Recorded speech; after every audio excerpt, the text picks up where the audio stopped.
Halo teman-teman semua, nah ikut kita pulang kampung ke Sumbar yuk. Berapa ya total biaya lewat darat? Nah kalau ke Sumbar kita tentu saja harus nyebrang menggunakan kapal feri. Nah kapal feri ini sudah tidak ada lagi yang ekspres, jadi kita naik yang reguler. Nah, kalau yang reguler ini kamu kalau beli di Ferizi itu harganya sekitar 478.000, tapi kalau kamu beli di agen konter yang banyak di pelabuhan itu sekitar 540.000. Saya sarankan kamu belinya di Ferizi saja, kamu install Ferizi dan beli sendiri. Karena ketersediaan tiket itu ya ada di Ferizi itu. Jadi tiket kalau kamu datang jam 1 pagi misalnya dan kamu dapat tiket jam 6 pagi itu tidak ada masalah sama sekali. Kamu tetap bisa naik ke kapal. Oke? Nah, untuk naik kapal reguler ini kelemahannya atau kekurangannya adalah kamu kalau masuk ruang AC harus bayar lagi. Kalau ada tikar di luar kamu duduk kamu bayar lagi. Jadi ya gitu deh, dan rebut-rebutan untuk masuk ke ruang AC-nya. Dari kapal sekitar 2 jam kita langsung masuk tol Bakahuni ke Palembang. Total tol itu 550.000. Dan ini kita tempuh selama 5 sampai 6 jam. Kemudian kalau kita hitung bensin yang kita butuhkan buat berangkat, itu totalnya 1.370.000. Kita menggunakan Pertalite ya. Nah, kalau kita sudah keluar tol yang pertama yang agak jauh, nanti kita masuk ke tol Palembang. Di dalam kota Palembang ini jalannya lumayan jelek karena ada tambal sana sini, jadi kamu harus benar-benar hati-hati, be careful. Di tol ini kita bayarnya sekitar 50.000, jadi total semua itu sekitar 550.000. Ayo kita berbunga dulu, kita makan di pecel lele, ada bebek, ada tahu, ada ayam goreng, ada ayam bakar. Nah, ini dikasih apa ya? Ada sop gitu. Ini pondok ayam bakar Arema.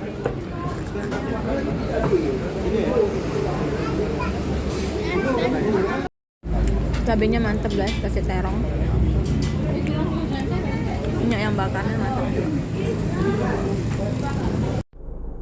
Nah, di Palembang kita nginep dulu karena udah capek. Malam-malam kita nginep di sini di Hotel Del Siva, ketemu di aplikasi tiket.com dan harganya cukup murah, 170.000 dan tidak jauh dari jalan besar pusat kota. Nah, guys, kita nginep di sini. Harganya lumayan murah. Ini 170.000. Lumayan buat semalam, cuman sampai pagi doang.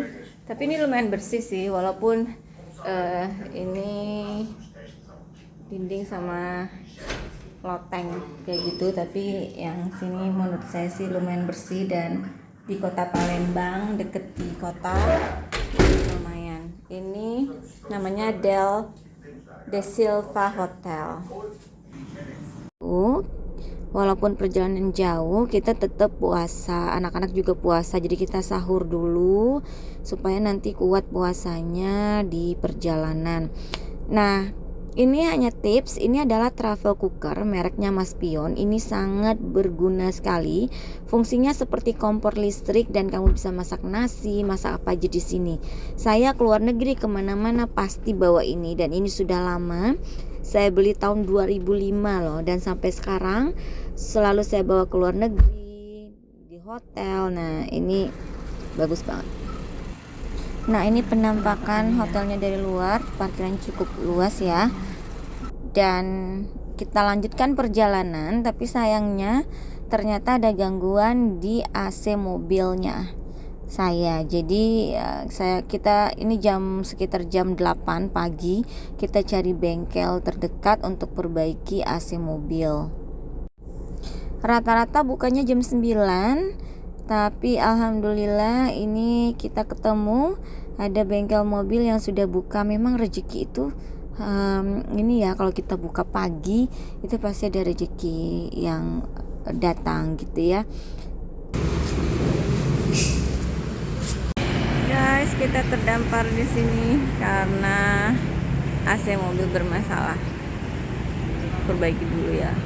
Nah, berangkat dari pagi ke Palembang, lewatin tol baru juga, tol Jambi juga. Akhirnya kita sampai, ini adalah daerah eh, Tebo Ilir. Jadi ya Tebo Ilir, dan ini kita mau cari bukaan dulu ya, karena kita puasa, kita cari bukaan dulu. Dan malam-malamnya kita lanjutkan lagi perjalanan. Ini kondisi jalan kalau malam sangat gelap, dan memang saya rada-rada takut ya kalau jalan malam-malam gini, karena resikonya menurut saya lebih besar. Nah, coba lihat, ini kita sendiri, tidak ada orang.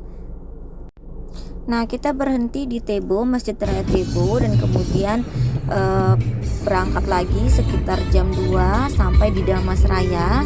Jadi nginep dulu di Damasraya tempat kakak, dan kemudian baru berangkat lagi paginya. Nah, ini adalah pemandangan udah masuk ke daerah Danau Singkarak.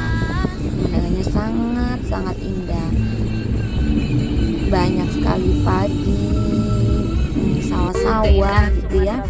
Dan ini kita di pinggiran danau, itu pemandangannya juga sangat indah sekali. Jadi ada dua jalan ke Sitinjau Lawi atau lewat ke Danau Singkarak. Karena saya takut dengan kelok-kelok di Danau Singkarak. Nah, ini sangat disayangkan sekali, ternyata Danau Singkarak itu pinggir-pinggirnya kurang bersih, banyak yang buang sampah sembarangan. Jadi sangat disayangkan sekali, karena warga di sini sepertinya belum ada pengolahan sampah atau pick up sampah yang disediakan oleh pemerintah. Mungkin pemerintah daerah bisa turun tangan untuk pengolahan sampah agar keindahan Danau Singkarak ini tetap terjaga dan bisa attract banyak turis. Sayangnya juga Danau Singkarak ini di sekitarnya itu sudah ditutupi oleh bangunan-bangunan semi permanen dari warga yang jualan. Sebaiknya ini dibuka pemandangannya sehingga semua yang melewati Danau Singkarak bisa melihat keindahannya. Kelihatan bagus, tapi kalau di luar, oh my gosh. Menyediakan pengolahan sampah yang baik untuk warga di sekitar Danau Singkarak, dan menghimbau mereka untuk tidak buang sampah sembarangan. Guys, jadi semua pinggiran danau ini rata-rata udah dipenuhi sama bangunan-bangunan warga yang dia batas-batasin daerahnya. Jadi kalau kita mau masuk ke sini itu mesti bayar.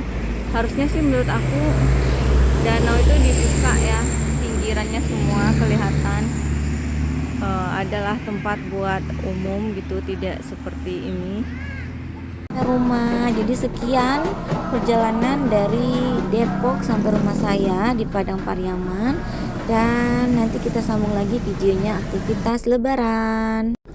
Jadi total semuanya tidak termasuk makan ya, tol, ferry, tol Bekahuni, kemudian menginap dan bensin, itu sekitar 2.751.000. Nah, sekian video dari saya. Selamat mencoba mudik dengan menggunakan mobil sendiri jalan darat ke Sumatera. Bye bye.